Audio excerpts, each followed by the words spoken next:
जय श्री कृष्ण दोस्तों, मेरा नाम है आशीष विजय और आज हम पढ़ेंगे merger acquisition and corporate restructuring. देखो ये चैप्टर बहुत इजी है, बहुत ज़्यादा इजी रहने वाला है। तो हम सारे कॉन्सेप्ट नोट्स हम समझेंगे अच्छे से और उसके अलावा हम क्वेश्चंस भी करेंगे। तो सबसे पहले तो ये समझ लो, एक मैं यूनिवर्सल एग्जांपल लेने वाला हूँ। चाहे हम कोई इलस्ट्रेशन करें, चाहे कोई भी कॉन्सेप्ट मैं आपको समझाऊँ, एक यूनिवर्सल एग्जाम्पल ये है कि बी को खरीद रहा है। ठीक है, तो मैं ये सिंबल बनाऊंगा। मैं तो कहता हूँ आप भी पेपर में क्वेश्चन में ये सिंबल बना देना ताकि आपके माइंड में रहे। तो ए क्या कर रहा है, बी को एक्वायर कर रहा है, परचेज कर रहा है। तो ये जो बी है, बी और ए के नाम क्या होंगे? ए को बोलेंगे एक्वायरर, ठीक है, ACQUIRER, एक्वायरर। ये बन जाएगा एक्वायरी, ठीक है। इसका नाम होगा एक तो टारगेट कंपनी और इसका नाम होगा परचेजिंग कंपनी, ठीक है। इसको बोलेंगे हम वेंडर कंपनी, जो बिक रही है, वेंडर कंपनी।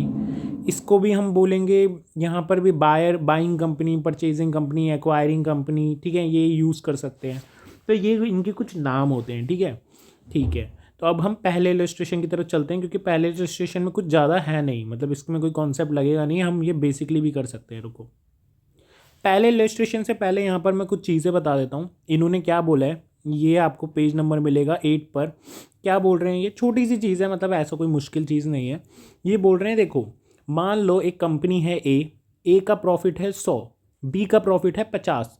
तो हो सकता है, देखो नॉर्मली क्वेश्चंस में क्या होगा, आपको है ना दोनों का प्रॉफिट ऐड करना होगा कि हाँ अब दोनों कंपनी एक्वायर कर, ए बी को एक्वायर कर लेगी, अब दोनों का प्रॉफिट होगा 150। लेकिन ये कह रहा है कि ऐसा नहीं होता है रियलिटी में। अब ए और बी जब एक्वायर हो रहे हैं, पहली बात उनका एक्वायर होने का पर्पस क्या है? क्या ये पर्पस है कि मैं ए 100 रुपये कमा रहा हूँ, बी 50 रुपये कमा रही है, हम दोनों एक्वायर हो जाते हैं, अब 150 रुपये कमाएंगे? अरे इससे अच्छा तो तुम अलग अलग भी सही थे। बी को एक्वायर करने का पर्पस यही है कि अब दोनों को कंबाइन जो वो होगा, कंबाइन जो प्रॉफिट होगा वो ज़्यादा होगा, ठीक है। तो यहाँ पर कंबाइंड प्रॉफिट जो है वो है 175, मतलब 25 रुपये ज़्यादा हो रहा है। तो इस 25 रुपये को हम क्या बोलेंगे, हम इसे बोलेंगे सिनर्जी गेन। मतलब ये दोनों की मेहनत का है। यहाँ लिखा हुआ है, कहीं पर लिखा नहीं हुआ, मैं लिख देता हूँ। ये है सिनर्जी गेन, मतलब दोनों की मेहनत की कमाई, ठीक है, दोनों के कंबाइन होने का फ़ायदा समझ लो, सिनर्जी गेन। जैसे कि आपने देखा होगा, आप अकेले वर्कआउट करते हैं तो कभी कभार मिस भी कर देते हैं, लेकिन अगर आपका दोस्त आपके साथ करता है तो आप मिस नहीं करते और आप दोनों का एक सिनर्जी बेनिफिट होता है। हो सकता है वेट भी अच्छे उठाओ या कोई भी वर्कआउट करो, मतलब मान लो आप रनिंग कर रहे हो तो आप अच्छे से भाग लो या कुछ भी। तो सिनर्जी बेनिफिट कब मिलता है? जब एक से ज़्यादा लोग मिलते हैं, ठीक है।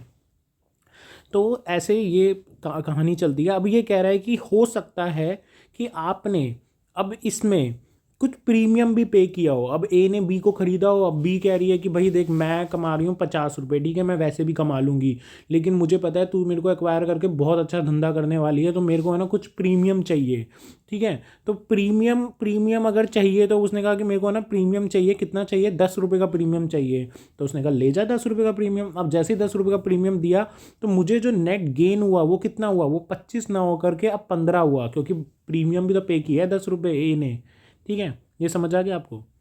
अब इलस्ट्रेशन 1 पे चलते हैं। इलस्ट्रेशन 1 भी कुछ खास नहीं है, तो उसको एक बार देख लेते हैं। खास इन द सेंस पेपर में तो आ सकता है, देखो लेकिन हमारे लिए खास इन द सेंस मतलब समझने लायक इसमें ज़्यादा कुछ नहीं है, आप इजीली कर लोगे, ठीक है। तो आपको क्या हुआ, आपको एक XYZ का एक बैलेंस शीट दिया गया है, कोई इसमें एक्विजिशन की बात नहीं करी, यहाँ पर रिकन्स्ट्रक्शन हो रहा है। रिकन्स्ट्रक्शन आपने अकाउंट्स में पढ़ा होगा, तो आपके मर्जर चैप्टर में मतलब रिकन्स्ट्रक्शन भी है। तो पहला क्वेश्चन हम रिकन्स्ट्रक्शन का करेंगे।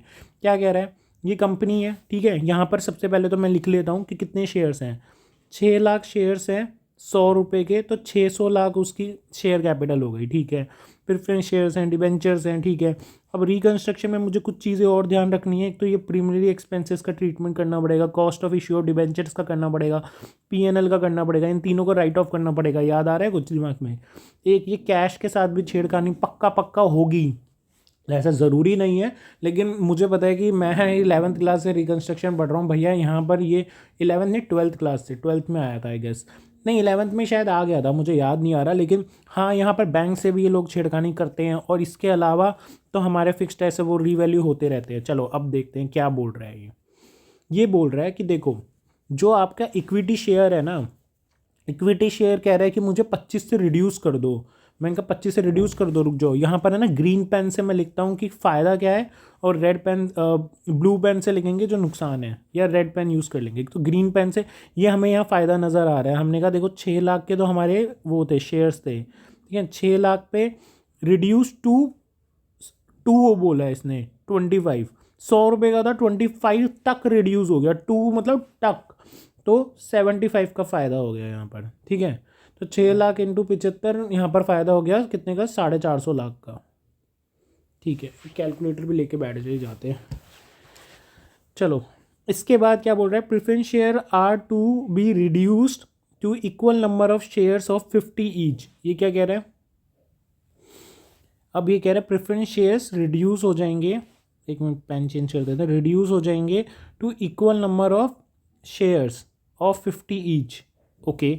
और फुल्ली पेड अप, मतलब पहले जितने प्रेफरेंस शेयर्स थे अभी भी उतने ही रहेंगे, 2 लाख थे अभी भी 2 लाख रहेंगे, लेकिन 50 रुपये के हो जाएंगे, मतलब 50 रुपये रिड्यूस हो गए, तो यहाँ भी फ़ायदा हो गया।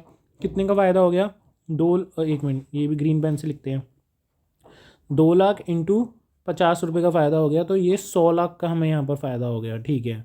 इसके अलावा डिबेंचर होल्डर्स क्या कह रहे हैं, डिबेंचर होल्डर्स कह रहे हैं कि have agreed to forgo interest accrued to them, besides they have agreed to accept new debentures carrying a coupon rate of 9%। उन्होंने कहा देखो हम ना इंटरेस्ट तो अपना फॉरगो कर ही रहे हैं, तो ये तो फ़ायदा हो ही गया। इंटरेस्ट कितना है इनका, ये रहा इंटरेस्ट है इनका 26 लाख का, तो 26 लाख का तो हमें यहाँ पर फ़ायदा नज़र आ ही रहा है, ठीक है। इसके अलावा कह रहे हैं हमें ना आप पहले हम 13% के थे, अब हमें 13% तो हमें रिडीम कर दो, 9% के कर दो हमें, अब हमें बस 9% इंटरेस्ट ही चाहिए। तो ये अभी कोई फ़ायदा नहीं हुआ, ये तो आने वाले सालों की बात हो रही है, तो इसका हम कुछ नहीं लेंगे, अभी कुछ नहीं हो रहा, ठीक है। बस परसेंटेज चेंज हो रही है, मतलब कल से हम इनको कम इंटरेस्ट देंगे, लेकिन अभी कोई फ़ायदा नहीं हो रहा। तो इसका कॉन्सेप्ट मत लगाना प्रेजेंट वैल्यू में, कुछ नहीं है ऐसा, ठीक है। आगे चलो, रिकंस्ट्रक्शन में बात होती है आज की, आज क्या क्या हो रहा है, आज क्या फ़ायदा नुकसान हो रहे हैं। इसके अलावा है trade creditors have been agreed to forgo 25% of their existing claim. अच्छा, the balance sum they agreed to convert their equity share of 25 each, ठीक है। इन्होंने क्या बोला, कह रहे हैं हम ना अपना 25% माफ़ करने के लिए तैयार हैं। तो ट्रेड क्रेडिटर्स हैं 300 के, तो 300 का 25% हो जाएगा, 300 का 25% कितना हो गया, 300 का 25% हो गया 75 लाख, ठीक है। यहाँ 75 लाख का फ़ायदा हो गया। और ये क्या कह रहे हैं, कह रहे हैं हमारे बाकी का क्लेम, मतलब बाकी का क्लेम मतलब 300 माइनस 75, 225 लाख के हमें शेयर से इशू कर दो। मैं इस इन्फॉर्मेशन को बस लिख रहा हूँ, ठीक है। यहाँ पर इनको शेयर इशू कर दिए हमने, कितने, 225 लाख के बदले, और 25 रुपये का एक शेयर है, तो डिवाइडेड बाय 25, तो मैंने यहाँ पर 9 लाख शेयर इनको इशू करे हैं एट द रेट ऑफ 25। मैं बस ये इन्फॉर्मेशन लिख रहा हूँ, ठीक है। कोई फ़ायदा नुकसान यहाँ पर नहीं है, क्योंकि क्या हुआ, उन्होंने 25% अपना माफ़ कर दिया। उन्होंने कहा 25% हमारा माफ़ कर दो, आप ना हमें 75% के बदले शेयर्स दे दो अपनी कंपनी में 25 रुपये वाले, क्योंकि अब तो शेयर्स 25 रुपये के हो चुके हैं ना। हमने कहा ठीक है। अब आगे कहानी में बढ़ते हैं। In order to make payment to bank loan, the argument of working capital, the company issues 6 lakh equity shares of 25 each. The entire sum is required to pay on application. The existing shareholder have agreed to subscribe on new. तो यहाँ भी देखा जाए तो कोई फ़ायदा नहीं हुआ है, बस क्या हुआ है, आपका बैंक लोन था 74 लाख का, ठीक है। तो 6 इंटू 25, एक मिनट, आपने देखो क्या किया है, आपने ना यहाँ पर भी कोई फ़ायदा नहीं किया है। आपने क्या किया है, बैंक लोन पे करने के लिए और अपनी वर्किंग कैपिटल रिक्वायरमेंट्स पूरी करने के लिए 6 लाख के शेयर इशू किए। तो यहाँ भी मैं लिख रहा हूँ 6 लाख आपने शेयर इशू किए हैं 25 रुपये के, मतलब नए शेयर इशू किए हैं। देखो पहले से तो 6 लाख के शेयर थे ही, यहाँ कंफ्यूज मत हो जाना। बच्चे कहीं सोचते हैं कि पहले के 6 लाख की बात कर रहे हैं, नहीं नहीं नहीं, अब 6 लाख नए इशू किए हैं और उससे बैंक लोन पे किया है और अपनी वर्किंग कैपिटल रिक्वायरमेंट पूरी की है। तो ठीक है, समझ आता है, क्योंकि 6 लाख इंटू 25 कितना होता है, ये 150 लाख होता है, और बैंक लोन कितने का था, 74 लाख का। तो बाकी उसने अपनी ज़रूरत के लिए यूज़ किया पैसा, ठीक है। अब इसको यहाँ ही छोड़ दो। इसके बाद क्या बोल रहा है, लैंड और बिल्डिंग के बारे में बात कर रहे हैं। लैंड और बिल्डिंग 250 की हो चुकी है, लैंड और बिल्डिंग ठीक है 50 से बढ़ गई हैं। मैं यहाँ लिख देता हूँ, एक तो ये 50 का फ़ायदा हो गया है, ठीक है, 50 का फ़ायदा हो गया है। इसके बाद प्लांट एंड मशीनरी 104 लाख की हो गई हैं, पहले 300 की थी, अब 104 की हो गई है, तो ये 196 का हमें लॉस हो गया। यहाँ पर मैं ब्लैक पेन से लिख रहा हूँ इसको, 194 का लॉस हो गया। एक मिनट, मैं रेड से ही लिख देता हूँ, ठीक है। तो हमें यहाँ पर 194 का तो लॉस हो गया। इसके अलावा provision amount of 5 lakh to, अच्छा इसके अलावा एक प्रोविज़न भी बनाया है, कह रहा है कि एक प्रोविज़न बनाया है 5 लाख का, तो यहाँ पर एक 5 लाख का प्रोविज़न भी बनाया है। ये भी एक तरीके से हमारा लॉस ही है, ठीक है। ठीक है, इसको हम नेगेटिव में डाल देते हैं, ठीक है। अब कह रहे हैं इम्पैक्ट शो करो, तो देखो क्या इम्पैक्ट हुआ। मैं कह रहा हूँ ये देखो, ये हमने जो ये देखो ये किया था, यही सब कुछ यहाँ पर है। हमने कहा क्या कहा, हमने कहा एक तो हमें फ़ायदा हुआ, क्या क्या हुआ, एक तो ये 450 लाख का फ़ायदा रिड्यूस हुआ था, प्रीफरेंस शेयर का 100 लाख का फ़ायदा, डिबेंचर्स ने माफ़ कर दिया था 26 लाख का, ये रहा 26 लाख, ठीक है। तो ये रहा 26 लाख का फ़ायदा। इसके अलावा ये ट्रेड क्रेडिट्स का 75 लाख का फ़ायदा, इतने ही फ़ायदे हैं, ठीक है। अच्छा एक और 50 लाख का भी फ़ायदा है लैंड और बिल्डिंग का, ये लो 50 लाख का ये फ़ायदा हो गया। तो टोटल फ़ायदा हमारा हो गया 701 लाख का, ठीक है। नुकसान क्या क्या हुआ भैया, सबसे पहले तो ये देखो, ये आपके ये राइट ऑफ होंगे, ये तीनों भाई, ये तीनों भाई राइट ऑफ होंगे। तो कितना 485, 5 और 10, ये देखो 485, 5 और 10 ये राइट ऑफ होंगे। इसके अलावा आपका क्या क्या हुआ, एक तो ये 5 लाख का, ये रहा आपका 5 लाख का प्रोविज़न फॉर डाउटफुल डेब्ट भी आ गया, ठीक है। इसके बाद revaluation of plant and machinery कितना 196, हमारा कितना था, एक मिनट कितना था, 300 माइनस 104 किया है ना, तो हाँ 196 ही तो होता है, मैंने ही गलत लिखा है, 196 ही है कैलकुलेटर पे, पता नहीं मैंने कैसे 194 उतार दिया इसको। तो 196 यहाँ पर हो गया, तो 701 का हमें नुकसान हो गया। ओ, तो असलियत में ना कोई फ़ायदा हुआ ना कोई नुकसान हुआ। अच्छा सर, अगर मान लो यहाँ पर ये ज़्यादा होता, ठीक है, मतलब आपको फ़ायदा ज़्यादा होता, तो क्या होता, मैं आपको यहाँ लिखवा देता हूँ।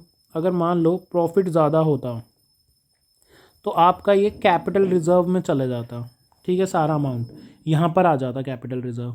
और अगर नुकसान ज़्यादा होता तो आपका है ना वो यहाँ पर एसेट साइड में आ जाता नुकसान, और ये प्रॉफिट आपका कैपिटल रिज़र्व यहाँ लाइबिलिटी साइड पे आ जाएगा, ठीक है। अब बैलेंस शीट बनाते हैं, देखो यहाँ पर कोई कैपिटल रिज़र्व था नहीं तो कुछ नहीं आया।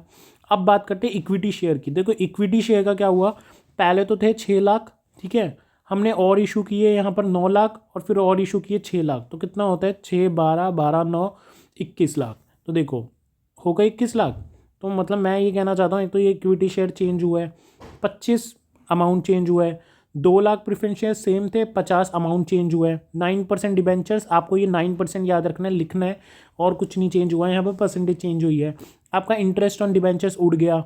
इसके अलावा आपका यहाँ पर देखो मैं लिख देता हूँ, यहाँ पर इंटरेस्ट ऑन डिबेंचर्स जो था वो आपका ख़त्म हो गया। इसके अलावा आपके क्रेडिटर्स भी ख़त्म हो गए, क्यों, क्योंकि आपने क्रेडिटर्स को क्या किया, माफ़ करके शेयर्स दे दिए, ठीक है, वो भी ख़त्म हो गए।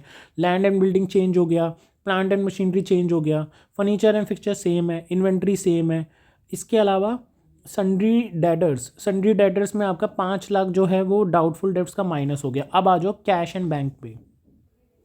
तो देखो ये भी बहुत आसान है। कैश कितना था हमारे पास, 130 था। अब दिमाग में रखना, आपके पास जो कैश था वो 130 था, ठीक है। आपने यहाँ पर आपके पास देखो कैश कितना था, कैश था आपके पास 130 लाख ओपनिंग, ठीक है। आपने यहाँ पर शेयर इशू किए थे कितने, ये रहे 6 लाख इंटू 25, 150 लाख के आपने शेयर इशू किए, माइनस आपने इसमें से बैंक लोन पे कर दिया 74 का आपने बैंक लोन पे कर दिया। तो आपके पास ये कितना बचा, 206 लाख। यही 206 लाख आपका क्लोजिंग बन जाएगा। यहाँ पर मैंने एक और चीज़ नहीं लिखी, बैंक लोन भी ख़त्म हो गया, ठीक है, बैंक लोन भी आपका ख़त्म हो गया। इसके अलावा आपका ये cash cash cash cash cash बदला है, ठीक है, मैंने वर्किंग आपको इसकी करके दिखा दी। तो ये ख़त्म हो गया यहाँ पर क्वेश्चन, इसमें कुछ में ही नहीं था। तो आपका ये आए तो इतना ईजी है, ठीक है। अब चलते हैं हम ये एग्ज़ाम्पल करवाने, नहीं इस एग्जाम्पल को करवाने के लिए मैं अब आपको कॉन्सेप्ट्स पे ले जाता हूँ। अब हमारा कॉन्सेप्ट स्ट्रॉन्ग करने की बारी आ गई है, क्योंकि ये इलस्ट्रेशन तो सिंपल था, ठीक है। तो मर्जर के नोट्स खोल लेते हैं। अब हम अपने कॉन्सेप्ट्स को स्ट्रॉन्ग बनाएंगे।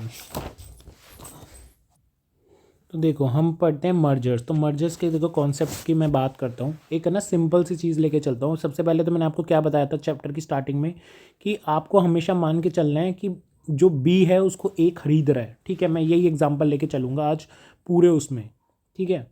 तो बी को ए खरीद रहा है, ये आपको समझ आ गई है, ठीक है। आगे बढ़ते हैं, क्या बोल रहे हैं, देखो अब ए जब बी को खरीद रहा है तो ए बी को कुछ पैसे देगा, क्या देगा, कंसिडरेशन देगा। अब कंसिडरेशन तीन हिसाब से होती है, या तो आपकी कंसिडरेशन कैश में होगी, ठीक है, या फिर कोई और एसेट देंगे आप, या फिर आप क्या दोगे, अपने खुद के शेयर इशू करोगे। इस पूरे चैप्टर में हम शेयर इशू करेंगे, ठीक है सर, इतना भी समझ आ गया। और आप क्या कहना चाहते हैं, तो देखो मैं ये कहना चाहता हूँ, अब आपका बात होती है कि शेयर जो आप देंगे उसका रेशियो क्या होगा। तो रेशियो देखो तीन टाइप के होंगे, या तो ईपीएस होगा, ठीक है, आप ईपीएस के बेसिस पे दोगे, या मार्केट प्राइस के बेसिस पे दोगे, और तीसरा या तो आप पीई रेशियो पे दोगे, ठीक है। पीई रेशियो क्या होता है, एमपीएस डिवाइडेड बाय ईपीएस, इसका फॉर्मूला होता है, तो आप इस बेसिस पे दोगे। अच्छा बेसिस क्या होता है सर, देखो बेसिस ये होता है, जैसे मान लो ईपीएस के बेसिस पे दे रहे हो, तो उसमें इन तीनों में ही पता है क्या होगा, जो भी ये है ईपीएस है, एमपीएस के बेस पे दे रहे हो, पीई रेशियो के बेस पे दे रहे हो, वो बी का कितना है डिवाइडेड बाय ए का कितना है, ये जो रेशियो आएगा ना, यही आपका रेशियो होगा, इसको बोलेंगे एक्सचेंज रेशियो, ठीक है। देखो अगर आप ईपीएस के बेसिस पे एक्सचेंज करते हो तो आपका प्री प्री ईपीएस मतलब मर्ज करने से पहले का ईपीएस और पोस्ट ईपीएस सेम होगा।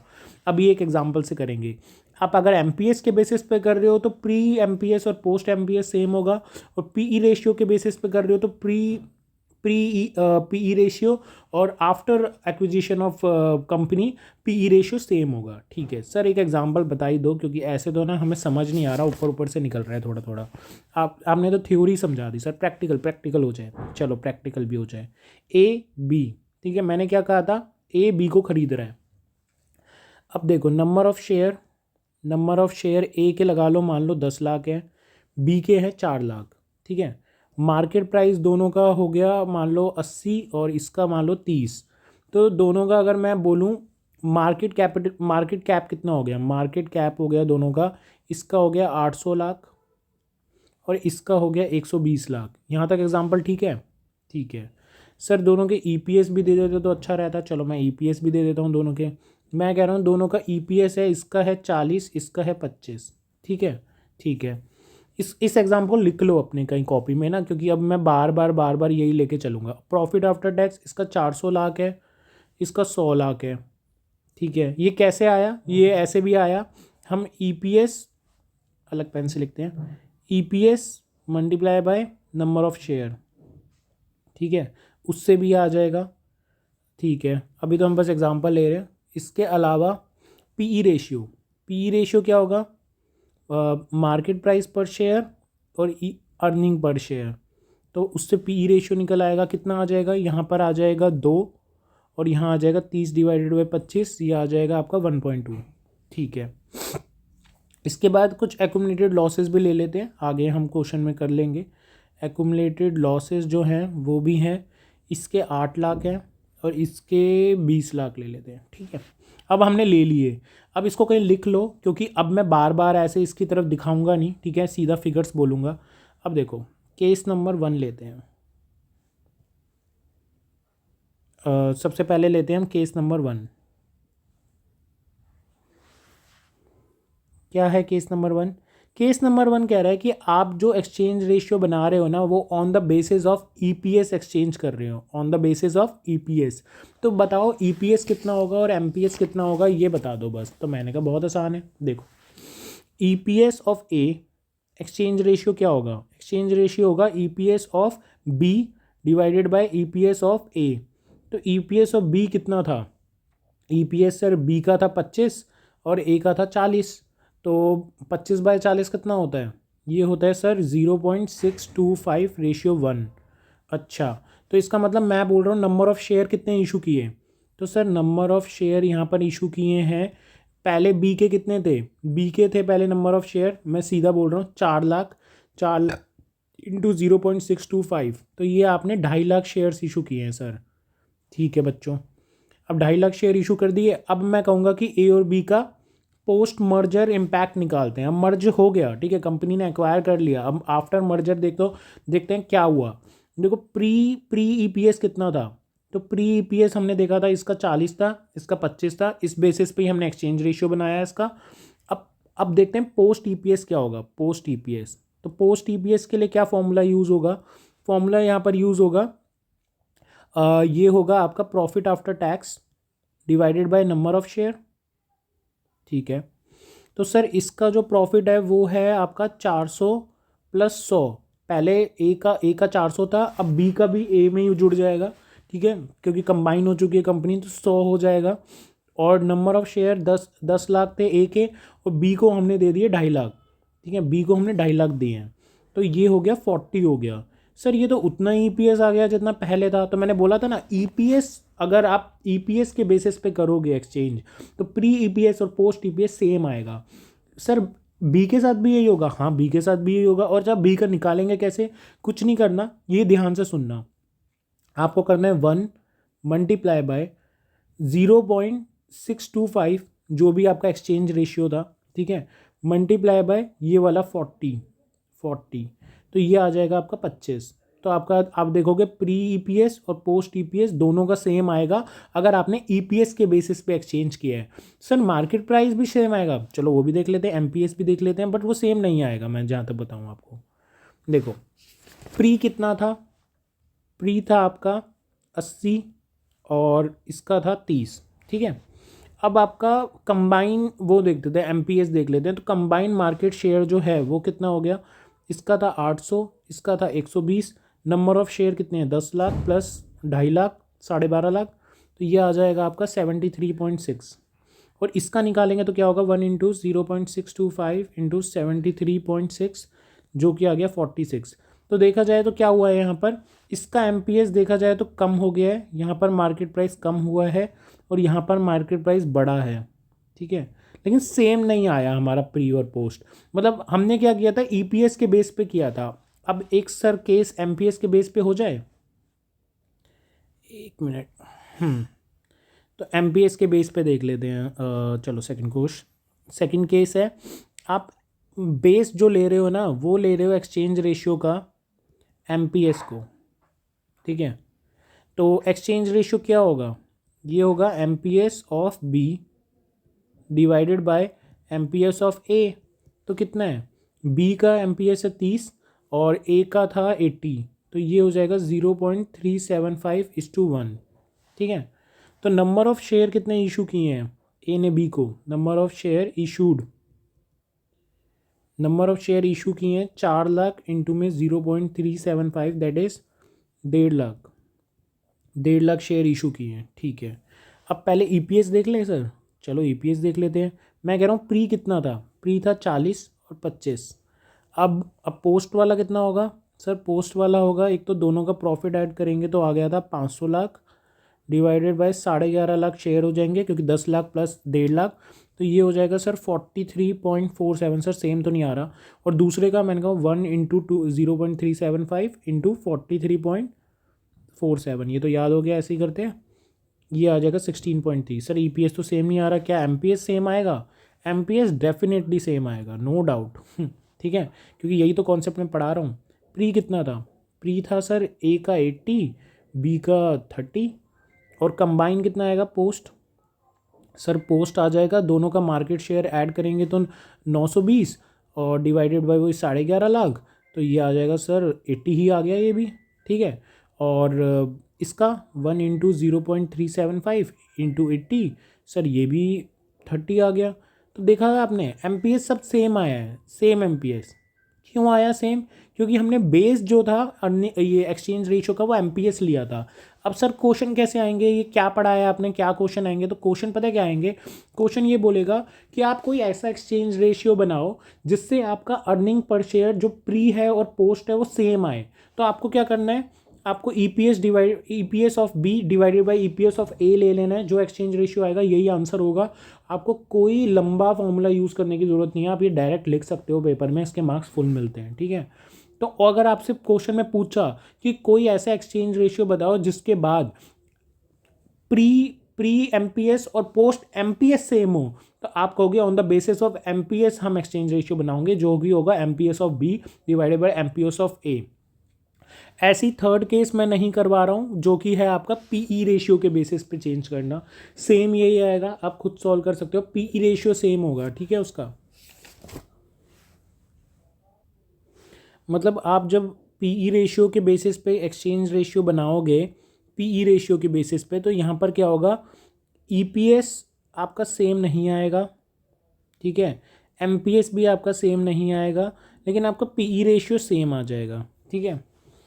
तो इसके अलावा, क्योंकि ये इतना इंपॉर्टेंट नहीं है इसलिए नहीं करवा रहा, इसके अलावा फोर्थ पॉइंट मैं आपको एक इंपॉर्टेंट करवाता हूँ। ये क्या कहता है, अगर मान लो आप एक्यूमुलेटेड लॉसेस के बेसिस पे अगर कर रहे हो, एक्यूमुलेटेड लॉसेस के बेसिस पे अगर एक्सचेंज रेशियो बना रहे हो, तो क्या होगा, तो आपका एक्सचेंज रेशियो जो बनेगा वो होगा एक्यूमुलेटेड लॉसेस ऑफ ए, उल्टा हो जाएगा।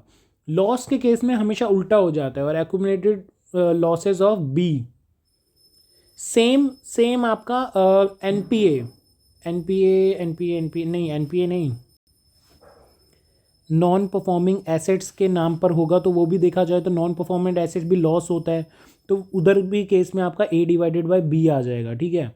लेकिन लेकिन आपका जो ये ईपीएस एमपीएस, यहाँ लिख देता हूँ मैं अलग पेन से, आपका ईपीएस के बेसिस पे हो या एमपीएस के बेसिस पे हो, ठीक है, पीई रेशियो के बेसिस पर हो, या फिर आपका कोई और भी चीज़ दे रखी हो, तो इन सब के केस में आपका बी डिवाइडेड बाय ए होगा। लेकिन बस एक्यूमुलेटेड लॉसेस और एनपीए, नॉन परफॉर्मिंग एसेट्स, इस केस में आपका ए डिवाइडेड बाय बी होगा। मतलब लॉसेस के केस में आपका ए डिवाइड बी होगा, अदरवाइज सारे केसेस में आपका बी डिवाइडेड बाय ए होगा। क्या बोल रहा हूँ मैं, ये एक्सचेंज रेशियो निकालने का, ठीक है।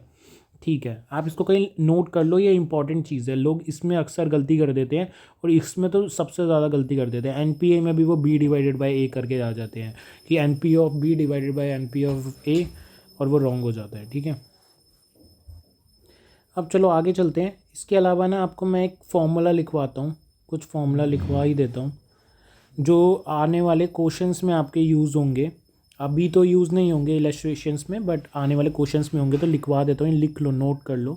बुक वैल्यू क्या होता है, तो बुक वैल्यू आपका होता है equity share capital plus reserve and surplus divided by number of share, ठीक है। तो एक क्वेश्चन आएगा आपका बहुत बार कि आपको है ना बुक, मतलब जो एक्सचेंज रेशियो बनाना है वो ईपीएस एमपीएस बुक वैल्यू इनके बेसिस पे बनाना है, तो बहुत इजी है, इजीली हो जाएगा, बट बुक वैल्यू का फॉर्मूला आपको पता होना चाहिए, ठीक है। उसके लिए आपसे बाकी हो जाएगा ये स्वैप रेशियो आपको बनाने को बोला होगा, वेट्स दिए होंगे कि भैया देखो ये ईपीएस का वेट है, ये एमपीएस का वेट है, और ये बुक वैल्यू का वेट है, वेट दिए होंगे, तो वेट हो जाएगा। देखो मैं बना ही देता हूँ, स्वैप रेशियो आपको बनाना होगा, स्वैप रेशियो, उसमें ना वेट दिया होगा, वेट दिया होगा किसका, एक तो बुक वैल्यू का, वेट दिया होगा आपको ईपीएस का, और वेट दिया होगा आपको एमपीएस का, एमपीएस मार्केट प्राइस पर शेयर। तो इसमें बुक वैल्यू में आपको बोल रहा होगा, तो बुक वैल्यू में आप क्या करोगे, ए और बी दोनों का बुक वैल्यू निकालोगे, और वही करोगे बी अपॉन ए, मतलब यहाँ बुक वैल्यू बी का और ए का। ईपीएस में क्या करोगे, बी और ए का ईपीएस, और यहाँ पर एमपीएस में भी बी और ए का एमपीएस, ऐसे डिवाइड करके निकालोगे, और इससे वेट से मल्टीप्लाई करोगे, तो आपका स्वैप रेशियो आ जाएगा। बहुत ईजी होगा, नथिंग एल्स, ठीक है। और अभी नहीं समझ आया कोई बात नहीं, आपको एग्जांपल्स में जब आप क्वेश्चन करोगे, वो करने बैठोगे तब हो जाएगा, बट ये फॉर्मूला लिख लेना। अब चलो मैंने बुक वैल्यू बता दिया, इसके अलावा मुझे जो बताना है बताता हूँ। एक और सुन लो, एक होता है कैपिटल एडिक्वेसी रेशियो, तो C A R capital adequacy ratio आया, उस केस में भी आपको बी डिवाइडेड बाई ए ही करना है, मतलब C A R of B divided by C A R of B, क्योंकि कैपिटल एडिक्वेसी रेशियो कोई लॉसेस का पार्ट नहीं है, ठीक है। वो एनपीए और ये एक्यूमुलेटेड लॉसेज ही हैं जो लॉसेस का पार्ट होते हैं, जिसमें ए डिवाइडेड बाई बी होता है, अदरवाइज और कोई नहीं है। सी ए आर भी इन्हीं के साथ आता है, ठीक है। मेरे को एक ये बताना था आपको। अच्छा, ये जो सी ए आर मैंने बताया है, तो इसका एक फॉर्मूला भी लिखवा देता हूँ। देखो, जो आपका रिस्की एसेट होता है, फॉर्मूला क्यों लिखवा रहा हूँ, यूज़ आएगा। रिस्की एसेट होता है, उसका फॉर्मूला होता है capital divided by C A R, ठीक है। या फिर मैं बोल सकता हूँ इसको C A R is equals to capital divided by risky asset, असलियत में ये फॉर्मूला होता है। ठीक है। असली फॉर्मूला होता है CER कैसे निकालते हैं, कैपिटल एडिक्वेसी रेशियो कैसे निकालते हैं, तो वो होता है कैपिटल डिवाइडेड बाय में रिस्की एसेट्स। लेकिन उस क्वेश्चन में जब आप यूज़ करोगे ना तो होगा कि आपको रिस्की एसेट निकालना होगा, तो आप कैपिटल डिवाइडेड बाय CER करोगे। ठीक है, तो ये खत्म हो चुका है। हम इसके आगे सीधा सेकेंड इलस्ट्रेशन पे जाते हैं, मर्जर। देखो सेकेंड इलस्ट्रेशन क्या बोल रहे हैं, यहाँ पर बोल रहा है एक तो है ना, ये यहाँ पर दो कंपनी है, एक है एक्स एक है वाई। एक्स वाई को खरीद रहा है, पहले तो ये एरो बना लो, ठीक है, माइंड में रख लो। इसके बाद क्या क्या दे रखा है, एक तो देखो यहाँ पर दे रखा है नंबर ऑफ़ शेयर दे रखे हैं, कितने दे रखे हैं, एक्स के दे रखे हैं 3 लाख, वाई के दे रखे हैं 2 लाख। ठीक है, इसके अलावा यहाँ पर बोल रखा है मार्केट प्राइस पर शेयर, ये बोल रखा है एक्स का 30 और इसका 20।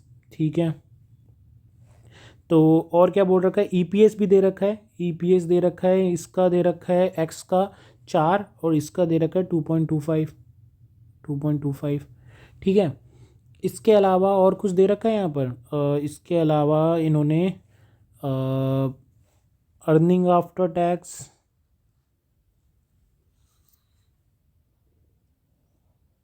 मैं खुद ही निकाल लूँगा। कैसे निकालूंगा अर्निंग आफ्टर टैक्स, मैं निकालूंगा EPS multiply by number of shares करके, तो ये आ जाएगा 12 लाख, ये आ जाएगा 4.5 लाख। ठीक है, इतना निकाल लिया। अब देखो क्वेश्चन की डिमांड पढ़ते हैं क्या बोल रहे हैं।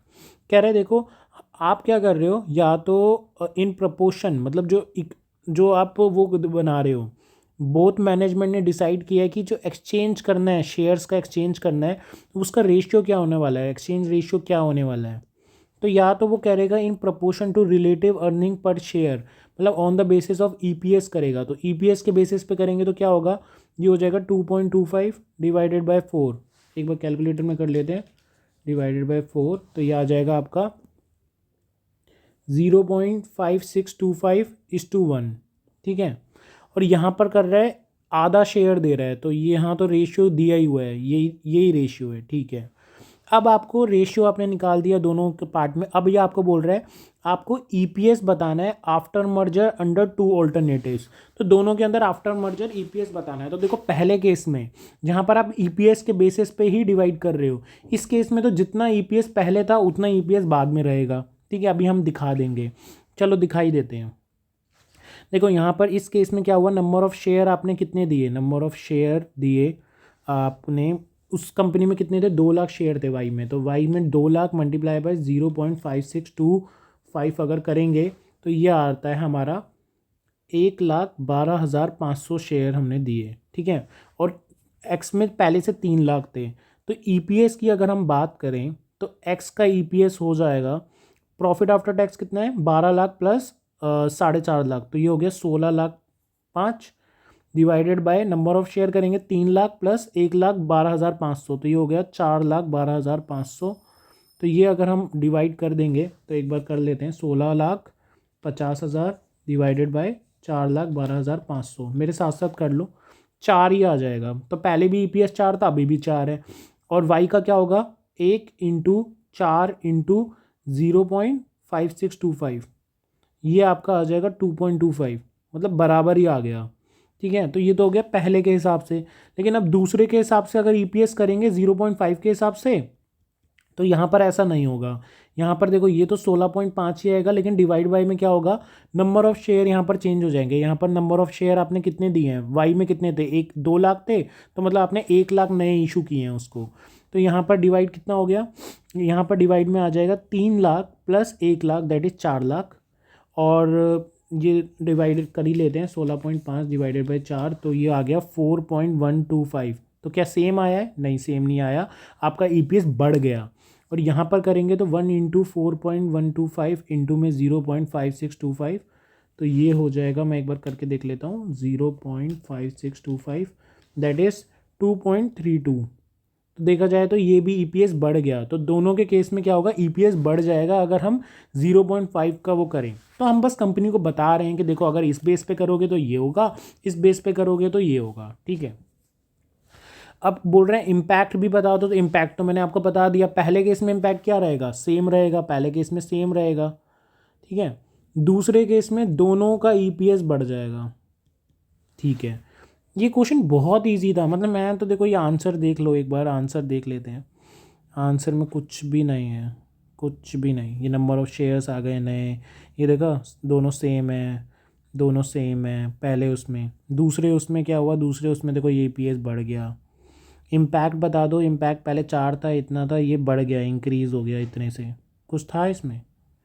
और दूसरे का इम्पैक्ट, दूसरे के इम्पैक्ट में देखो ये था, ये था, 1 मिनट डिक्रीज़ हुआ है, 1 minute 1 minute 1 minute 1 minute 1 minute 1 minute, क्या हुआ क्या हुआ क्या हुआ क्या हुआ। यहाँ पर एक बार दोबारा से देखते हैं, ये मैंने क्या क्या सही किया, 1.45 इंटू 0.56 565625, तो डेट इज़ 2.32। मैं ये गलत कर रहा था यहाँ पर, ये देखो, ये क्या कर रहा हूँ मैं यहाँ पर, ये इससे क्यों मल्टीप्लाई कर रहा हूँ। यहाँ पर मैं 0.5 से मल्टीप्लाई करूँगा ना, क्योंकि ये तो हम सेकंड पार्ट में आ गए, सेकंड पार्ट में तो हम 0.5 ही तो दे रहे हैं हम, मैं पहले पार्ट का कर रहा था। तो ये यहाँ पर करेंगे तो ये आ जाएगा, ठीक है, 4.125, 1 मिनट, 4.125 इंटू 0.5 करेंगे तो दिस इज़ 0. ये भी कम हो गया, यहाँ पर ईपीएस कम हो रहा है, एक जगह बढ़ रहा है एक जगह कम हो रहा है, ठीक है। मैं ऐसे लिख देता हूँ, आ जाओ, ये देखो, एक जगह इंक्रीज़ हो रहा है, एक जगह डिक्रीज़ हो रहा है। देखा, ऐसी छोटी छोटी सिली मिस्टेक्स हो जाती हैं, तो प्रैक्टिस बहुत अच्छे से चाहिए होता है हमें। मेरे से क्यों सिली मिस्टेक हो रही है, अटेंशन प्रॉब्लम, तो ये आपको ध्यान रखना है, ये हो जाता है कई बार। मैं को यहाँ पर पब्लिसिटी स्टंट नहीं करना चाहता था कि अरे मैं तो जानबूझ के गलत किया था, देखना चाहता, तो मैं, ऐसा कुछ नहीं है, मैं सच में गलती किया था, मैं मानता हूँ, ठीक है। 1 मिनट, मैं कुछ और देख रहा हूँ। तो आपको इस चीज़ का ध्यान रखना है, ये आता ज़्यादा क्वेश्चन हमारा ऐसे गलत हो जाते हैं, ठीक है। अब आ जाते हैं क्वेश्चन नंबर 3 में। अच्छा, 3 को पढ़ने से पहले ना मैं आपको मिनिमम एक्सचेंज रेशियो और मैक्सिमम एक्सचेंज रेशियो पढ़ाना चाहता हूँ। इसमें पता नहीं यूज़ किया है नहीं किया, वो एक बार देख लें, श्योर मशीन, नहीं इसमें मेरे को नहीं लगता यूज़ किया है, बट फिर भी मैं आपको पढ़ा देता हूँ, फिर इसको क्वेश्चन को करेंगे। मिनिमम एक्सचेंज रेशियो है, मैक्सिमम एक्सचेंज रेशियो पीछे के क्वेश्चन में तो देखो बहुत यूज़ हुआ है, तो बेटर है हम भी सीख ही लेते हैं। अब केस दोबारा से लेते हैं, पहले मैं यहाँ नाम लिख रहा हूँ आपको, minimum and maximum exchange ratio, ठीक है, ये हम टॉपिक पढ़ेंगे। पहले हमने क्या बोला था, मैंने आपको, ए किसको एक्वायर कर रहा है, बी को, ठीक है, ये लेंगे। अब मैं कह रहा हूँ आपको, आप ध्यान से मेरी बात को समझना, मैं आपको कह रहा हूँ, एक एग्ज़ाम्पल ही ले लें यहाँ पर। चलो पहले एग्जांपल लेने से पहले मैं आपसे बात कर लेता हूँ कि मिनिमम एक्सचेंज रेशियो और मैक्सिमम एक्सचेंज रेशियो है क्या। देखो, सबसे पहले मैं बोलता हूँ मिनिमम एक्सचेंज रेशियो, कि कम से कम एक्सचेंज रेशियो इतना तो होना ही चाहिए। तो इतना होना चाहिए, तो वो किस पॉइंट ऑफ व्यू से देखेंगे, मैं ना यहाँ लिख देता हूँ, तो ये पॉइंट ऑफ व्यू से देखेंगे बी के, क्यों, क्योंकि बी को इतना तो मिनिमम मिलना ही चाहिए, ठीक है, ये बोलूँगा मैं इसके केस में। तो मैं यहाँ पर क्या बोल सकता हूँ, जितनी बी की प्री वैल्यू है, प्री वैल्यू मतलब एक्विजिशन से पहले की जो वैल्यू है, उतना तो बी को मिलना ही चाहिए, तो ये हो जाएगा minimum exchange ratio. Maximum exchange ratio का मतलब होता है कि भैया इतना ए मैक्सिमम दे सकता है आपको, है ना। मैं मिनिमम एक्सचेंज रेशियो और मैक्सिमम एक्सचेंज रेशियो में कभी फॉर्मूला लर्न नहीं करवाऊंगा, कभी नहीं चाहूँगा कि आप फॉर्मूला लर्न करके बैठ जाओ और पेपर में, भैया सीखो। मिनिमम का मतलब क्या है, बी को इतना कम से कम तो देना ही देना है। मैक्सिमम का मतलब है ए इतना दे सकता है, इससे ज़्यादा नहीं दे सकता। तो बी मिनिमम क्या होगा, बी कहेगा कि भैया मेरा जो प्री वैल्यू है ना, मेरे को उतना तो मिलना ही चाहिए, प्री वैल्यू तो मेरे को मिलना ही चाहिए। मैक्सिमम ए क्या कहेगा, ए कहेगा कि देख भैया, मैं अपना प्री वैल्यू रिटेन करूँगा, ठीक है, मैं अपना प्री वैल्यू रिटेन करूँगा, लिख लो यहाँ पर, अपना प्री वैल्यू रिटेन करूँगा, अपना अपना प्री वैल्यू रिटेन करूँगा, बाकी सब कुछ तू ले ले, बाकी सब ले ले, ठीक है। अपना तो मेरे को अपना प्री वैल्यू दे दे। और यहाँ पर मिनिमम में बी बोल रहा है कि भैया मेरा प्री वैल्यू तो कम से कम दे दो मुझे, इतना तो मुझे चाहिए, वरना तो मेरा एक्वाइजिशन का फ़ायदा क्या, मैं बेचूंगा ही क्यों अपने आप को, कोई घाटे में तो नहीं बेचेगा ना अपने आप को।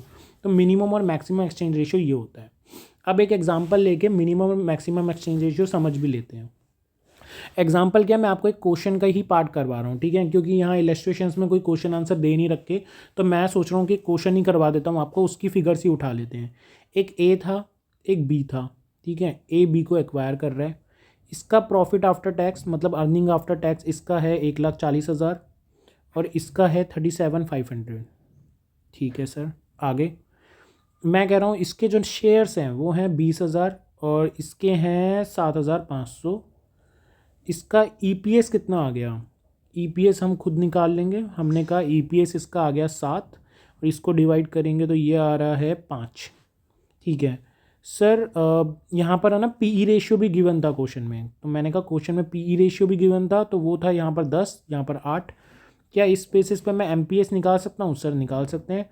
एमपीएस कितना हो जाएगा? एमपीएस हो जाएगा sir PE ratio multiply by EPS, क्योंकि पीई रेशियो का फॉर्मूला मैंने आपको बताया था एमपीएस डिवाइडेड बाय ईपीएस, तो वो देखोगे तो आपका एमपीएस बढ़ेगा पीई इंटू ईपीएस, तो वो हो जाएगा, ये हो जाएगा 70, ये हो जाएगा 40।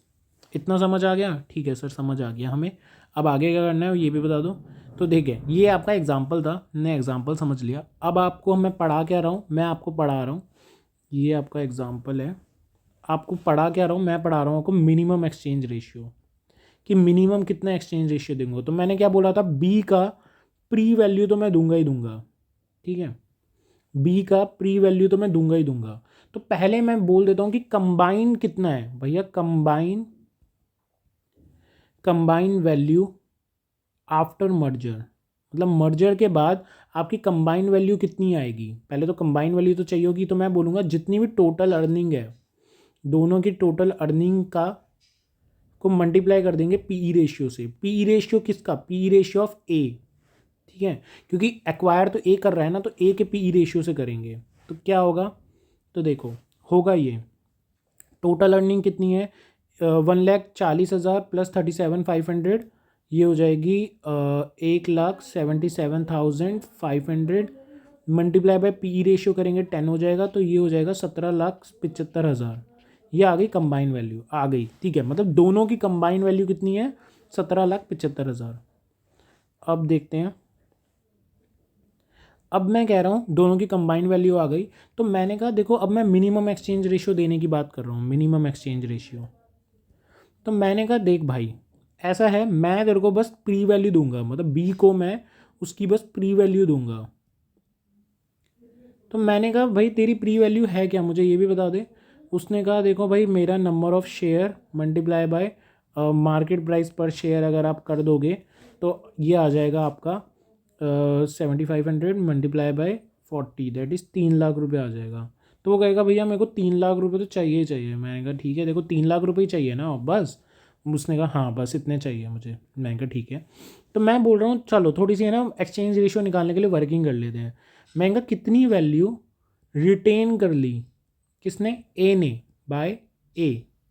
तो ए कह रहा है कि देखो भाई मेरा कंबाइन वैल्यू कितनी आई है 17,75,000, उसमें से हम 3,00,000 तो बी को दे देंगे, तो मैंने रिटेन करी है 14,75,000, इतनी मैंने रिटेन कर ली।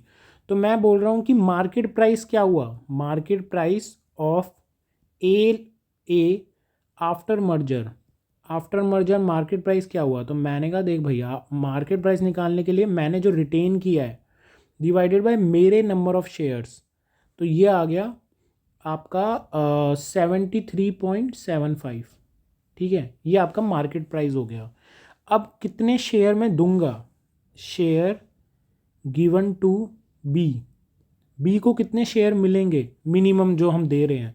तो हमने कहा देखो हम उसको बस 3,00,000 रुपये देंगे, क्योंकि उसने कहा था मेरी प्री वैल्यू तो मुझे चाहिए ही चाहिए। तो भाई मैंने कहा मैं उसको 3,00,000 रुपये दूंगा, लेकिन मैं दूंगा 73.75 के हिसाब से जो हमारी मार्केट कैपिटल है आफ्टर एक्विजिशन।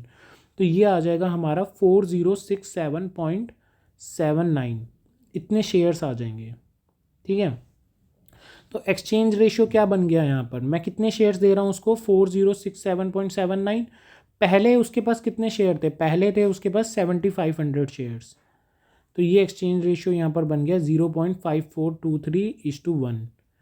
अब क्या सर इसका फॉर्मूला, देखो इतना आसान है, दिस इज़ दैट ईजी, आप एक दो बार लिखोगे आपको समझ भी आ जाएगा, इतना मुश्किल नहीं था, ठीक है। आपने क्या देना है उसको, बस प्री वैल्यू देनी है उसकी आज के मार्केट प्राइस पर, उसको उसकी प्री वैल्यू देनी है आज के मार्केट प्राइस पे, तो नंबर ऑफ शेयर आ जाएंगे और पहले जितने शेयर थे और अब जितने दे रहे हो उससे आपका एक्सचेंज रेशियो आ जाएगा। अब देखो क्वेश्चन यहाँ पर ये बनता है कि भैया जो हमारा यहाँ पर ये क्वेश्चन बनता है, क्या सर इसका फॉर्मूला बन सकता है? यार देखा जाए तो मैं इसको ऐसा हेरा फेरी करके ना एक फॉर्मूला भी बना सकता हूँ, कोई डाउट नहीं है, मैं लिखवा भी देता हूँ। चलो ऐसे ही बोल देता हूँ, pre value of B divided by total earning into PE minus P of मतलब वेंडर कंपनी, मतलब बी का pre value multiply by share of purchasing company share of one vendor. ये फालतू के मैं ना लिखवाना भी नहीं चाहता, मैं चाहता भी नहीं अब रटो।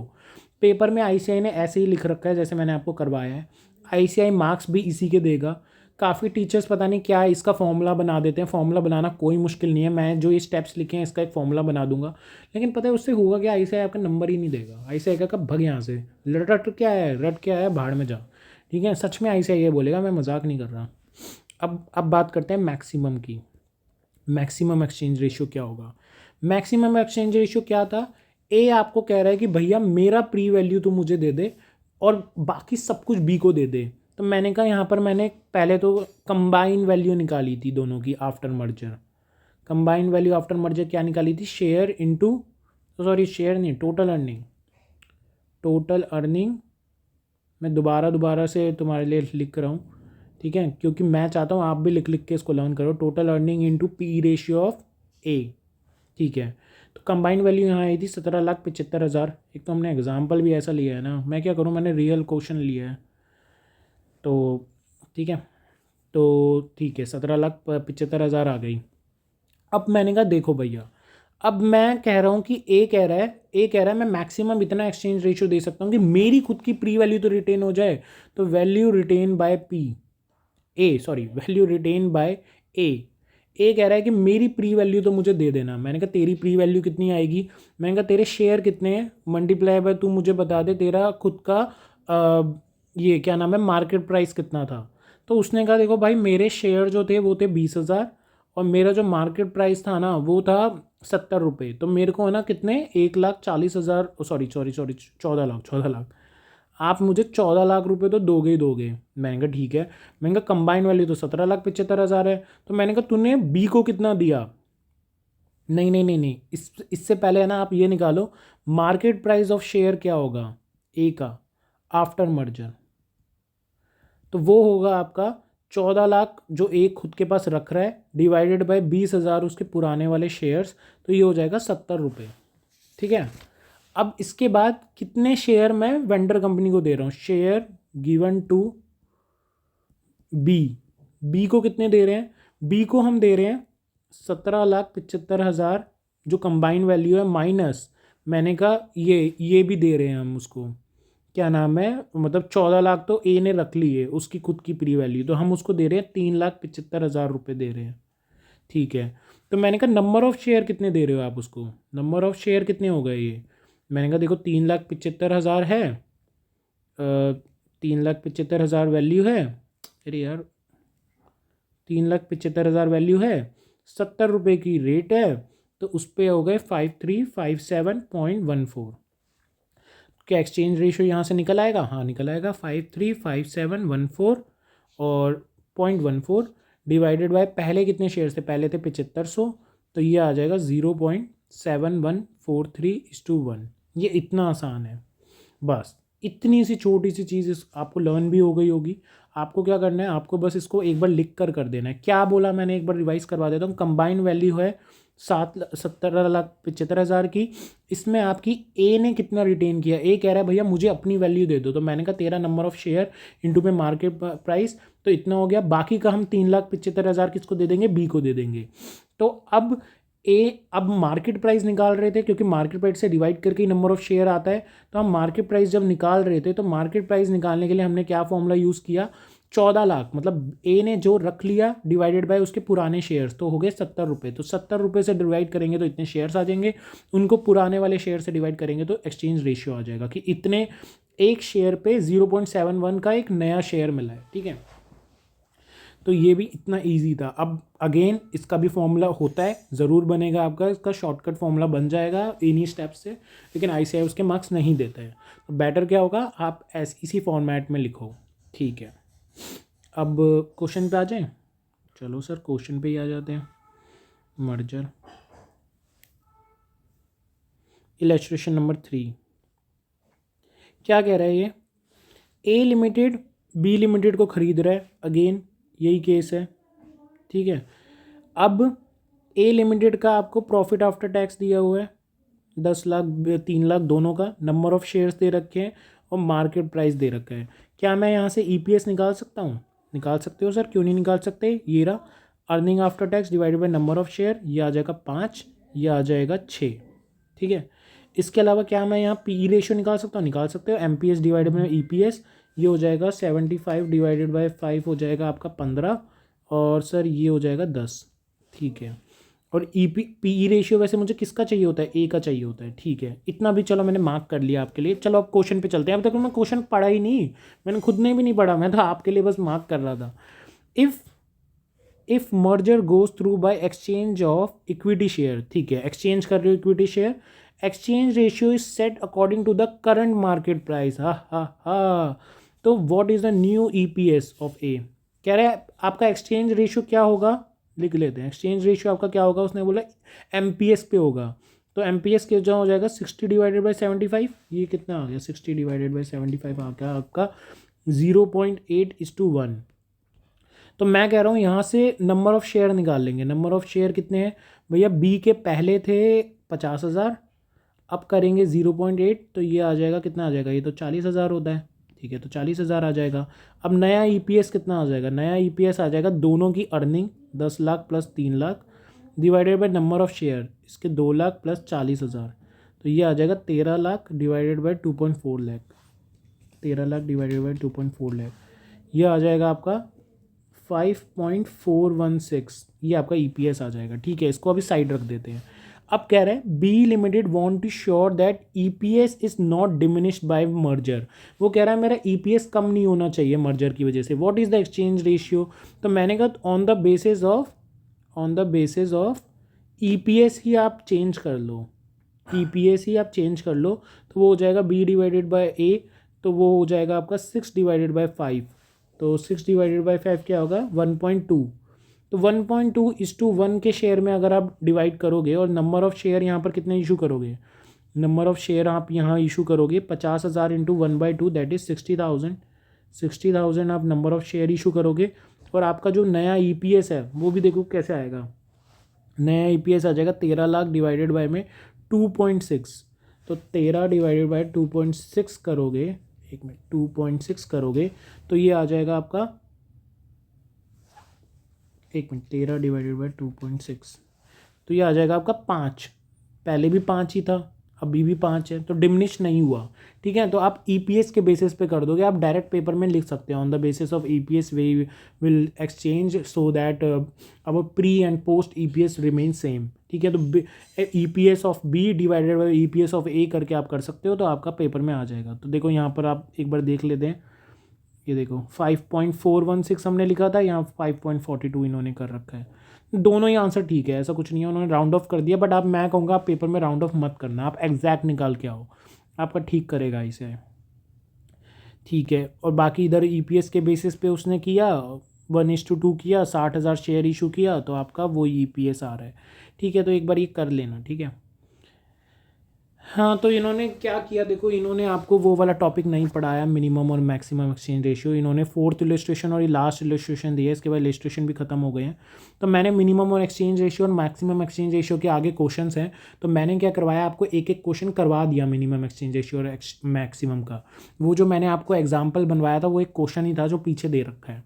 अब देखो, अब चलते हैं 4th क्वेश्चन पे। 4th क्वेश्चन कुछ भी नहीं है, ये तो पेपर में भी नहीं आ सकता, लेकिन फिर भी हम एक बार देख लेते हैं इसने क्या किया है। ये कह रहा है एक सिम्सन लिमिटेड है, सिम्सन लिमिटेड और विल्सन लिमिटेड मर्ज कर रहे हैं, ठीक है। और जो शेयर्स दिए जाएंगे both boards exchange for Wilson, जो सिम्सन विल्सन को देगा शेयर्स वो कितने हैं 20,000, 25,000, 30,000, मतलब ये 3 पॉसिबिलिटीज़ इसने बताई हैं, ठीक है। अब देखो कुछ भी नहीं है, इसने क्या किया, पहले तो किया कि कितने नंबर ऑफ शेयर्स मतलब इशू करेंगे, तो ये तो 20,000, ये तो क्वेश्चन में ही गिवन था, क्वेश्चन में गिवन था 20,000, 25,000, 30,000। इसके बाद ये बोल रहा है कि एक्सचेंज रेशियो कितना हो गया, अगर ये हमारे मतलब शेयर्स, 1 मिनट, एक्सचेंज रेशियो क्या होगा, एक्सचेंज रेशियो पहले विल्सन कंपनी में कितने थे, 10,000 शेयर्स थे, तो यहाँ पर क्या होगा 20,000 डिवाइडेड बाय 10,000, तो डेट इज़ 2:1, 2:1। फिर 25,000 डिवाइडेड बाय 10,000, 2.5:1, और 30,000 डिवाइडेड बाय 10,000, 3:1। तो ये आ गया। फिर ये बोल रहा है कि कितने आउटस्टैंडिंग है आफ्टर मर्जर। तो देखो भाई, आपके पहले ए में कितने थे, 50,000, नए इशू किए आपने कितने, 20,000, तो टोटल हो गए 70,000। ऐसे ही पहले थे 50,000, तो फिर इशू किए 25,000, तो वो गए 75, 80, ठीक है। इसके बाद ये बोल रहा है कितना फ्रैक्शन, अगर हम फ्रैक्शन में देखें तो विल्सन लिमिटेड का कितना शेयर है, तो मैं कह रहा हूँ 70,000 में से 20,000 विल्सन के अंदर 2/7 हो गया, बस ये इतना ईजी है, बाकी के पार्ट्स भी हो जाएंगे। इसके अलावा वैल्यू बताओ शेयर्स की जो विल्सन लिमिटेड के ओन करते हैं, तो मैं कह रहा हूँ कि भैया देखो दोनों की वैल्यू ऑफ फर्म अगर मैं देखूँ ना, दोनों की है 35 लाख, तो 35 लाख में अगर मैं 2/7 करूँ तो विल्सन का शेयर आ जाएगा, तो वो हो जाएगा 10 लाख, ठीक है। ऐसे ही कह रहा है सिम्सन का भी शेयर बता दो, तो मैंने कहा देखो अगर 2/7 अगर विल्सन का है तो बाकी का बचा हुआ एक्वायरिंग कंपनी का है, तो होगा 5/7, तो 5/7 का अगर आप ये 35 लाख से करोगे तो ये 25 लाख आ जाएगा, मतलब उसकी वैल्यू आ जाएगी उनके शेयर होल्डर्स की। तो यार इस क्वेश्चन में ना कोई दम है ना कुछ है, ये पेपर में भी नहीं पूछा जाएगा, उसमें एमसीक्यू में पूछ ले तो बहुत अच्छी बात है, क्योंकि आपको इलस्ट्रेशन सारे करने पड़ेंगे, इजी से इजी भी कभी ना कभी पेपर में आ ही जाता है, तो करने तो सारे पड़ेंगे, ठीक है। तो इस क्वेश्चन में ऐसा कुछ मुझे मिला नहीं। चलो आगे बढ़ते हैं। अब आगे देखो, इसने कुछ बोल नहीं रखा, बस ये टेस्ट ऑफ नॉलेज और क्वेश्चंस आ गए। मैं यहाँ पर आपको एक और चीज़ पढ़ा देता हूँ, मैंने आपको मैक्सिमम वो बता दिया, मैं आपको एक और कॉन्सेप्ट बता देता हूँ। तो चलो एक बार कॉपी पे चलते हैं, कॉपी नहीं, ये नहीं कॉपी नहीं, ये तो वही खुल गया, कॉपी। चलो एक और बार कॉपी में चलते हैं, और फिर आपके ये वाले क्वेश्चंस भी हो जाएंगे, हम क्वेश्चंस का ही एग्जाम्पल लेके करेंगे ताकि ये हो जाए, ठीक है। देखिए टॉपिक का नाम है ट्रू कॉस्ट ऑफ मर्जर। मैं पीछे का ये क्वेश्चन करवा के कराता हूँ, इलस्ट्रेशन तो देखो इसका कोई था नहीं, लेकिन पीछे एक क्वेश्चन है इसका, एक नहीं 2-3 क्वेश्चन है, तो इसके क्वेश्चंस करते हैं। तो देखो क्या बोल रहे हैं, क्वेश्चन ले ले पहले, नहीं पहले है ना वो ले लेते हैं आपका, मैं कॉन्सेप्ट इसमें कुछ खास है नहीं, कॉन्सेप्ट मैं इसका बता चुका हूँ ऑलरेडी वैसे थोड़ा बहुत, तो चलो फिर भी बता देता हूँ, कॉन्सेप्ट ही बढ़ा देता हूँ। पहले आप ध्यान से कॉन्सेप्ट सुनो, देखो क्या कह रहे हैं, ट्रू कॉस्ट ऑफ मर्जर होता क्या है। देखो उससे पहले मैं आपको बताता हूँ, ए ने बी को ख़रीदा, ठीक है, इसकी मार्केट कैप थी, इसकी मार्केट कैप मतलब एक तरीके से इसकी वैल्यू समझ लीजिए, इसकी थी 50 लाख रुपए, इसकी थी 20 लाख रुपए, लेकिन जो कंसिडरेशन पे किया ना दोस्तों, वो ए ने बी को पे किया है 25 लाख रुपए का। तो मैं यहाँ पर कह रहा हूँ ट्रू कॉस्ट ऑफ मर्जर क्या है, ट्रू कॉस्ट ऑफ मर्जर। एक और चीज़ यहाँ पर लिख देते हैं कंसिडरेशन के साथ, क्या लिखें, प्रेजेंट वैल्यू ऑफ सिनर्जी, मतलब मैंने आपको याद है बताया था कि कोई ना कोई बेनिफिट भी होगा इन दोनों के एक साथ काम करने का, तो वो प्रेजेंट वैल्यू सिनर्जी गेन की मान लो 14 लाख ले लेते हैं, ठीक है। तो 14 लाख रुपए फ़ायदा हो रहा है, अगर ये दोनों मिलकर काम करते हैं तो जो भी इनका प्रॉफिट आएगा उसमें 14 लाख ऐड हो जाएंगे, ठीक है। ये 14 लाख इसमें मार्केट कैप से कोई मतलब नहीं है, इसको 14 लाख प्रॉफिट में ऐड होंगे। अब देखो क्या हो रहा है, ट्रू कॉस्ट ऑफ मर्जर क्या होगा, ट्रू कॉस्ट ऑफ मर्जर का मतलब है कितनी कितनी बी की वैल्यू थी, बी की वैल्यू थी 25 लाख रुपए, सॉरी 20 लाख रुपए, लेकिन आपने बी को कितने दिए, आपने बी को दिए 25 लाख रुपए, तो ट्रू कॉस्ट ऑफ मर्जर आ जाएगा 5 लाख रुपए का, मतलब आपने एक तरीके कॉस्ट उसको ज़्यादा दी है, तो वो कितनी कॉस्ट ज़्यादा दी है, तो वो होएगा 5 लाख रुपए, ठीक है। इसके अलावा मैं बोल रहा हूँ क्या, मतलब आपने 5 लाख रुपए उसको एक्स्ट्रा दिए हैं, ठीक है। इसके अलावा यहाँ पर एक और टर्म यूज़ होती है एनपीवी ऑफ ए की एनपीवी कितनी है, तो मैं बोल रहा हूँ जितना उसको सिनर्जी का गेन होगा माइनस उसने जितना ज़्यादा पे किया है, ट्रू कॉस्ट दी है, तो मैं कह रहा हूँ सिनर्जी गेन तो यहाँ तो देखो 14 लाख का हो रहा है, मतलब मैं जब बी को खरीद रहा हूँ तो भैया मेरे को उससे प्रॉफिट कितना हो रहा है, भैया 14 लाख का प्रॉफिट हो रहा है, हम लोग ज़्यादा कमाएंगे, लेकिन मेरे को उसके लिए 5 लाख पे भी तो करने पड़े हैं ज़्यादा, तो मैं कह रहा हूँ मेरे को जो नेट प्रेजेंट वैल्यू है, मतलब जो मुझे टोटल फ़ायदा हुआ है वो 9 लाख का हुआ है, ठीक है। ये भी समझ आ गया, बस ये दो चीज़ें आपको समझाने लायक थी, क्या इसमें कुछ समझने लायक था, नहीं, लेकिन मेरे को आपको फिर भी समझाना था, क्यों, आगे बढ़ते हैं क्यों। देखो अब मैं एक क्वेश्चन करवाता हूँ। अब ये बोल रहा है, रेड पेन से लिखवाता हूँ मैं आपको। अब ये बोल रहा है आपको ट्रू कॉस्ट ऑफ मर्जर निकालने के लिए दिया जाएगा क्वेश्चन में, ठीक है, कि आपका ट्रू कॉस्ट ऑफ मर्जर है क्या। तो इसके लिए एक मैं फॉर्मूला लिखवा देता हूँ आपको। समझाने बैठूंगा तो देखो ये बहुत ज़्यादा लंबा है, तो बेटर है मैं इसका फॉर्मूला बता देता हूँ। ये पेपर में आईसीए ठीक करता है, आईसीए ने खुद दे रखा है फॉर्मूला अपने उसमें आरटीपी एमटीपीज़ में। तो ये कहता है कंबाइंड मार्केट कैप जो है आप दोनों की, ठीक है, मल्टीप्लाई बाय कितने आपने number of share issued to B, आपने कितने इशू किए हैं टू बी को कितने इशू किए हैं, divided by number of share after acquisition कितने नंबर ऑफ शेयर हो जाएंगे आपके ए और बी दोनों के, ठीक है। और कंबाइंड मार्केट कैप बहुत सिंपल है, minus pre value of B. अब आप कहोगे सर इस फॉर्मूला को तो आपने लिखवा दिया, आप तो कहते हो हर चीज़ समझाओगे, तो समझाओ ना इसमें क्या फॉर्मूला बना कैसे है। यही तो है, ये देखो ऊपर जो लिखा था वही नीचे लिखा हुआ है। बताऊं कैसे, बता दो सर कैसे। ये देखो मैंने क्या किया, pre value of B minus किया, ये देखो प्री वैल्यू ऑफ बी मैंने माइनस किया था, सॉरी ये रहा pre value of B 20 lakh रुपए, ठीक है। अब मैंने कहा कि मैं उसको कितने पैसे दे रहा हूँ, तो वो कैसे निकालोगे, आपका कंबाइन कितना मार्केट कैपिटल है, टोटल मार्केट कैपिटल आप दोनों का, उसमें आपने कितने शेयर बी को दिए हैं, उसमें से कितने शेयर आप दोनों के थे, आप दोनों के जितने शेयर हैं उसमें से बी को जितने दिए हैं उतना बी की वैल्यू आ जाएगी, मार्केट कैप से मल्टीप्लाई करोगे तो वो वैल्यू के टर्म्स में आ जाएगा, उसमें से प्री मतलब 20 लाख माइनस कर दोगे तो आपके 5 लाख अमाउंट आ जाएगा। तो अल्टीमेटली ये फॉर्मूला इसी से ही बना है जो मैंने आपको ऊपर समझाया, दैट्स वाई मैंने आपको पहले कॉन्सेप्ट समझाया फिर मैंने आपको फॉर्मूला लिखवाया। चलो अब मैं आपको बोलता हूँ कि चलो मैं आपको एक क्वेश्चन करवाता हूँ, ठीक है, क्वेश्चन से ही समझते हैं।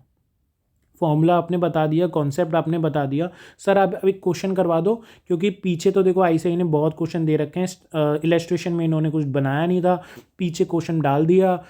मतलब देखो इलेस्ट्रेशन का क्या मतलब होता है, आईसीआई आपको टॉपिक को समझा रहा है, ठीक है, लेकिन इसने क्या किया आपको थ्योरी में तो कॉन्सेप्ट को समझा दिया, ये ट्रू कॉस्ट सब कुछ थ्योरी में लिख रखा है, दबा के लिख रखा है, इंग्लिश में लिख रखा है, लेकिन आपको कोई क्वेश्चन नहीं करवाया, फिर डायरेक्ट क्वेश्चन पूछा है पीछे, तो हम भी डायरेक्ट क्वेश्चन ही समझ लेते हैं। तो ठीक है सर एक क्वेश्चन करवा दीजिए, करवा देते हैं बच्चों। तो क्वेश्चन क्या कहेंगे, एक कंपनी है ए और बी, हम नाम चेंज कर लेते हैं, ए और बी लेंगे। प्राइस पर शेयर मतलब एमपीएस इसका है 20, इसका है 25, और इधर नंबर ऑफ शेयर्स इसके हैं कितने हैं, इसके 20 लाख, इसके हैं 10 लाख। तो मैं यहाँ से एक चीज़ निकाल लूँ, मेरे को सबसे पहले दिमाग में यहाँ आया कि भैया मार्केट कैप निकाल लेते हैं, वो क्या होता है, number of share multiply by क्या, एमपीएस। तो इन दोनों को मल्टीप्लाई करके आ जाएगा कितना, एक मिनट यहाँ एमपीएस मैंने गलत देख लिया, कई बार पता नहीं मैं खुद से एग्जांपल क्यों बनाने लग जाता हूँ, पीछे यही दिया हुआ है सॉरी, ठीक है।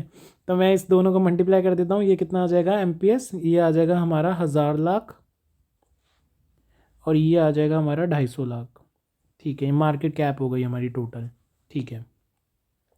इसके बाद अच्छा क्वेश्चन में कुछ और भी पार्ट थे तो पता नहीं बीच में मैं अपना ही शुरू हो गया था।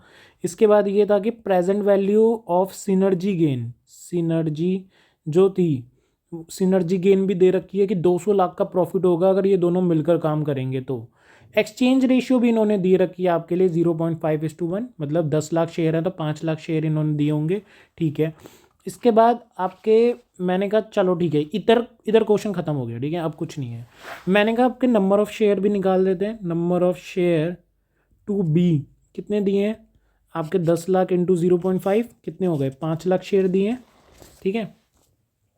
अब मैंने कहा मेरे को आप ट्रू कॉस्ट ही बता दो कितनी है ट्रू कॉस्ट, तो भैया ट्रू कॉस्ट निकालते हैं। चलो ट्रू कॉस्ट का फॉर्मूला क्या था, कंबाइंड मार्केट कैप, तो कंबाइंड मार्केट कैप में आपका कितना होगा, 1000 लाख प्लस 250, और यहाँ पर एक और वैल्यू सुन लो मेरे दोस्तों, चलो यहाँ से चेंज कर लेते हैं रेड पेन से।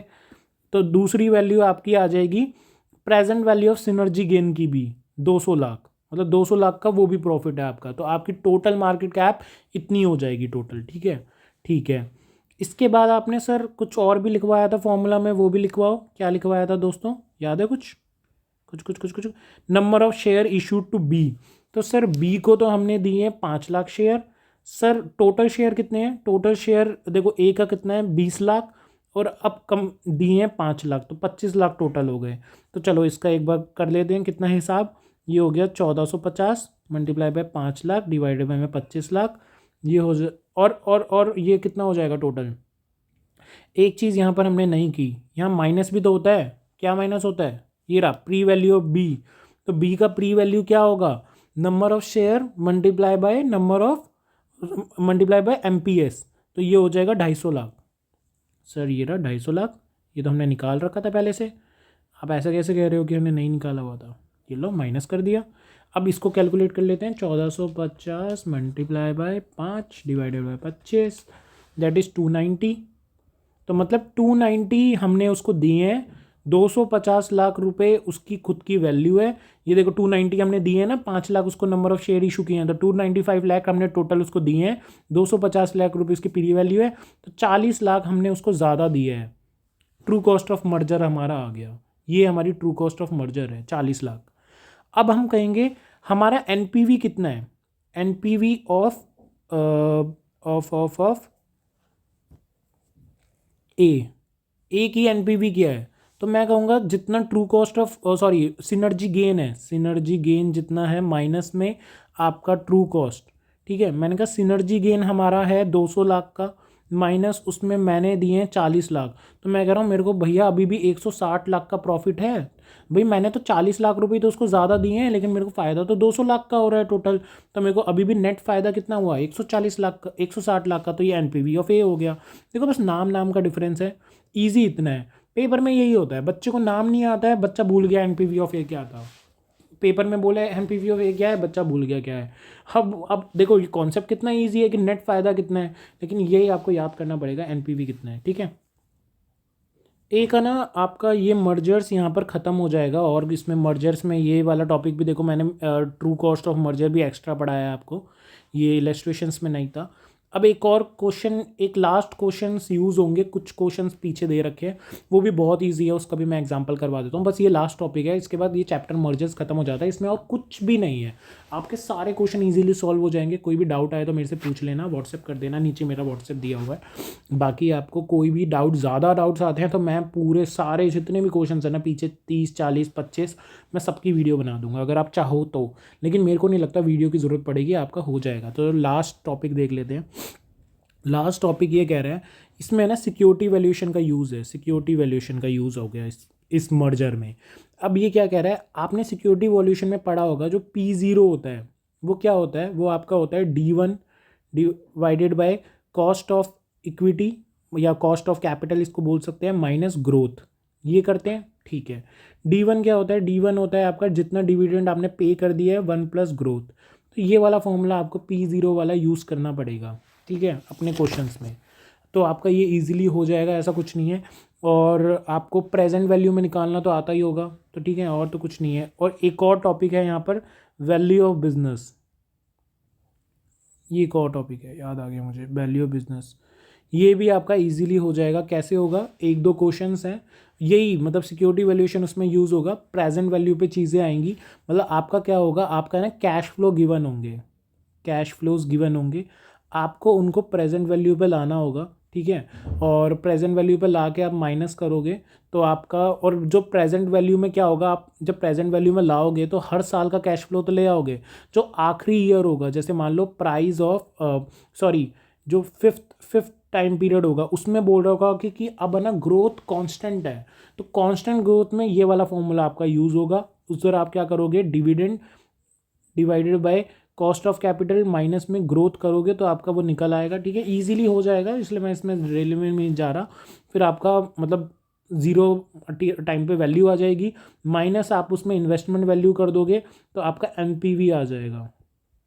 तो इस तरीके से ये क्वेश्चन चलेगा, और इसमें ज़्यादा कुछ वो नहीं है। एक्सचेंज रेशियो की भी बात की गई होगी, मतलब ईजी और मैनेजेबल है। मैं आपको बस टॉपिक बता रहा हूँ, उसका अंदर का सार बता रहा हूँ कि क्या होगा, लेकिन आप जब करोगे तब वो सारे हो जाएंगे क्वेश्चन। लेकिन अगर मान लो आप किसी क्वेश्चन में फंस जाते हो, नहीं समझ आता है कोई वैल्यू, तो आस्क मी, ठीक है।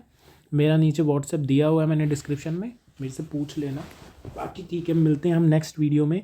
कितना हो गया, 1 घंटे 10 मिनट में हमारा पूरा मर्जर ख़त्म हो गया, पूरा कॉन्सेप्ट मैंने अच्छे से समझा दिया, इलस्ट्रेशन मैंने सारे करवा दिए।